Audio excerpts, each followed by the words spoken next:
এমনই এক বর্ষার দিনে নিতা এসেছিল তার সবথেকে প্রিয় দিদিভাই অন্নপূর্ণার কাছে। নিতার পিস্তুত দিদি অন্নপূর্ণা। অন্নপূর্ণা নিতাকে ভীষণ ভালোবাসতো। তাদের মধ্যে বয়সের ফারাক ছিল 10 বছরের।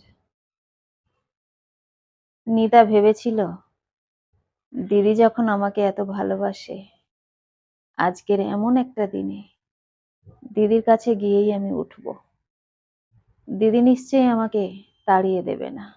কিন্তু নিতা এটা বুঝতে ভুল করেছিল। সে যদি একা হতো বা কারণটা যদি অন্য হতো, তাহলে অন্নপূর্ণা দিদি তাকে ঠাঁই দিত। কিন্তু ও এমন একটা পরিস্থিতি তৈরি করেছিল যে অন্নপূর্ণা সেটা মেনে নিতে পারল না। প্রবল বৃষ্টির দিনে ঠিক দুপুরবেলা যখন অন্নপূর্ণা খেতে বসেছে সবাইকে নিয়ে, ঠিক সেই সময় তার কলিং বেলটা বেজে উঠল। দরজা খুলতেই দেখে নিতা এসেছে। ভীষণ খুশি হলো, কিন্তু সেই হাসি খুশি মাখা মুখটা মুহূর্তেই বিলীন হয়ে গেল যখন দেখলো নিতার পিছনে একটা ছেলে দাঁড়িয়ে আছে। অন্নপূর্ণা জিজ্ঞেস করলো, এটা কে? নিতা বলল, তুই আমাকে আগে একটু ঘরে তোল, তারপর আমি সব বলছি। অগত্যা অন্নপূর্ণা ওদের ঘরে ডাকলো। তারপর ওদেরকে জিজ্ঞেস করলো, ভাত খাবি? কিছু খেয়েছিস তো? ওরা বলল, হ্যাঁ, আমরা খাওয়া দাওয়া করেই বেরিয়েছি। তারপর খাওয়া দাওয়া শেষ করে অন্নপূর্ণা খুব কৌতূহল নিয়ে বোনকে জিজ্ঞেস করলো, কে এটা রে? আমি তো চিনতে পারলাম না। নিতা বলল, দিদি, বিপদে পড়ে এসেছি তোর কাছে। এই কথাটা শোনার পর অন্নপূর্ণার অবশ্য একটু মনে সন্দেহ জাগলো। গভীর উৎসাহ নিয়ে অন্নপূর্ণা নিতার দিকে তাকিয়ে রইল। নিতা বলল, আসলে আমরা দুজন বিয়ে করব, সেই জন্য বাড়ি থেকে পালিয়ে এসেছি রে দিদি। অন্নপূর্ণা তো শুনে অবাক। সে বলল, বিয়ে করবি মানে? এই তোর হবু বর? ও বলল, হ্যাঁ। অন্নপূর্ণা বলল, মামা মামি জানে না না তুই বাড়ি থেকে পালিয়ে এসেছিস? নিতা বলল, না দিদি, আমি কাউকে জানাইনি।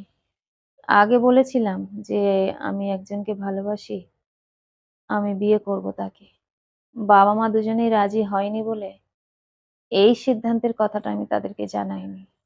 অন্নপূর্ণা বলল, আমাকে নাকি তুই খুব ভালোবাসিস, দিদি মানিস। তুই আমাকে তো একবারও সে কথা বলিসনি। আজকে বিপদে পড়ে তুই শটান চলে এলি তোর হবু বরকে নিয়ে, আর তুই এখানে বিয়ে করবি, এখানে থাকবি। মামা মামি জানতে পারলে আমাকে কেমন চোখে দেখবে। আর তুই যেটা করছিস সেটা তো অন্যায়। আমি তো এটাকে প্রশ্রয় দিতে পারবো না।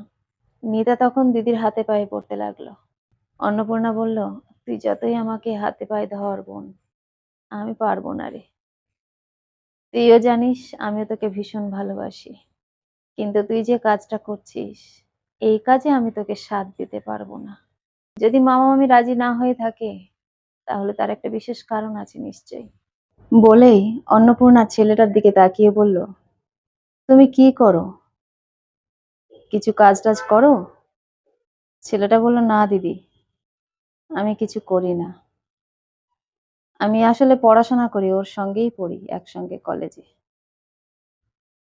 অন্নপূর্ণা বলল, তাহলে তুমি যে বিয়ে করবো বলে এগিয়ে এলে এতটা, বিয়ে করে বউকে খাওয়াবে কি?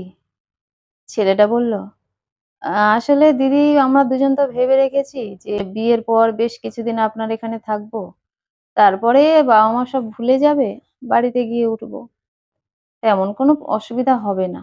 অন্নপূর্ণা বলল, বাহ, বেশ ভাবনা তো তোমার। এত বড় ছেলে হয়ে গেছে যে বিয়ে করার যোগ্য হয়ে গেছে বলে মনে করছো নিজেকে, অথচ বিয়ে করে বউকে খাওয়াবে কি সেটাই তুমি জানো না। বাবার উপরেই নির্ভরশীল হয়ে থাকবে, তারপর যখন চাকরি হবে হবে। আসলে আগেকার মানুষদের সঙ্গে তোমাদের এই হচ্ছে পার্থক্য। আগেকার মানুষরা না, আগে নিজের পায়ে দাঁড়াতে চাইতো, তারপরে নিজের মাথা গোঁজার ঠাঁইটা একটু ভালো করে তৈরি করত, তারপর গিয়ে তারা বিয়ের সিদ্ধান্ত নিত। হ্যাঁ, তাতে হয়তো একটু বয়স হয়ে যেত, কিন্তু তাদের দিকে কেউ আঙুল তুলে বলতে পারতো না যে বিয়ে করে অন্যের ঘাড়ে বসে খেয়েছে। কিন্তু তোমাদের এই জেনারেশনের ছেলেদের একটাই প্রবলেম, ইচ্ছে হলো বিয়ে করে নাও, কি খাওয়াবো বউকে সে পরে দেখা যাবে, এখন তো নিজের মনের স্বাদটা পূরণ করে নিই, তারপরে বউ বাচ্চাকে কি খাওয়াবো দেখা যাবে। এটাই হচ্ছে পার্থক্য তোমাদের সঙ্গে আগেকার মানুষদের।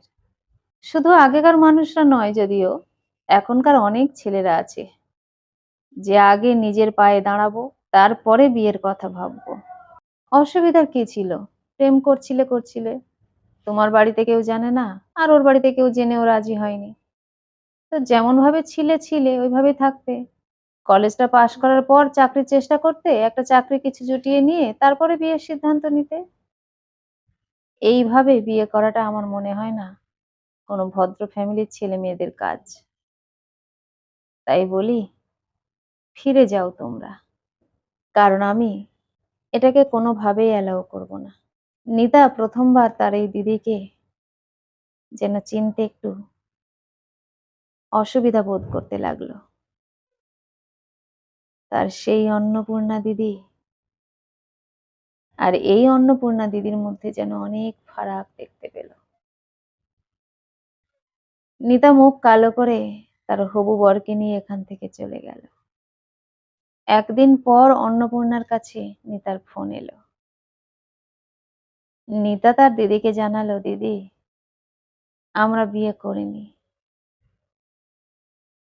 আর বাড়ি থেকে যেহেতু ওরা বুঝতে পারেনি যে আমরা পালিয়েছি, তাই একটা সুবিধাই হয়েছে। তোর বাড়ি থেকে বেরিয়ে এসে আমরা দুজনেই সিদ্ধান্ত নিলাম যে তোর কথা অনুযায়ী চলাটা মনে হয় বুদ্ধিমানের কাজ হবে। আমরা দুজনে এখন পড়াশোনা করি। তারপর যখন কলেজ পাশ হয়ে যাবে, দুজনেই চাকরির চেষ্টা করব। কারো না কারোতে লেগে যাবে। আর ও তো খুব ভালো স্টুডেন্ট। আশা করি ও যদি চেষ্টা করে, ওর ঠিক চাকরি জুটে যাবে। আর আমার মনে হয় না তখন বাবা-মা কেউ অরাজি হবে। তাই তোর কথা মেনে দিদি আমরা এই সিদ্ধান্তেই উপনীত হয়েছি। অন্নপূর্ণা তার বোনকে বলল, খুব ভালো সিদ্ধান্ত নিয়েছিস বোন। এতে কারোর মুখ পুড়বে না, না তোদের, না তোদের বাবা-মাদের। সবকিছু ভালোই হবে। আর তোর হবু বরকে আমার অনেক আশীর্বাদ আর ভালোবাসা জানাস। ওর মুখের উপর ওরকম বলেছিলাম তো।